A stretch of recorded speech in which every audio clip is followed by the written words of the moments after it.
নমস্কার সবাইকে সবাইকে নৃসিংহ চতুর্দশীর অনেক অনেক অভিনন্দন। তো আজকে হলো নৃসিংহ চতুর্দশী ছিল, তো আজকে তাই সকালবেলা ঠাকুরকে পুজো দিয়ে তারপরে নৃসিংহদেব সহ গোবিন্দ, রাধারানী, গোপাল সবাইকে একদম স্নান করিয়ে তারপরে এই যে দেখুন নৃসিংহদেবকে তুলসী পাতা দিয়ে কী সুন্দর মালা পরিয়েছি। তারপরে সবাইকে মালা গেঁথে রেখেছিলাম আমি আগেই।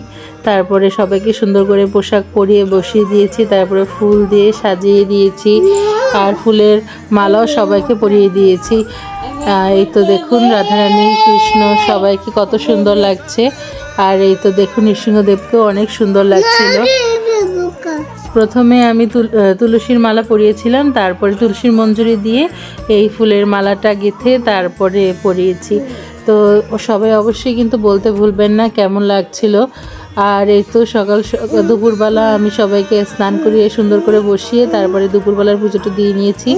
আর সন্ধ্যের সময় কি করলাম সেটা অবশ্যই আপনারা দেখতে পারবেন পরবর্তী ব্লগে। তো ভালো লাগলে লাইক, কমেন্ট, শেয়ার করবেন আর একটা ফলো করতে ভুলবেন না। সবাইকে অনেক অনেক ধন্যবাদ। হরে কৃষ্ণ।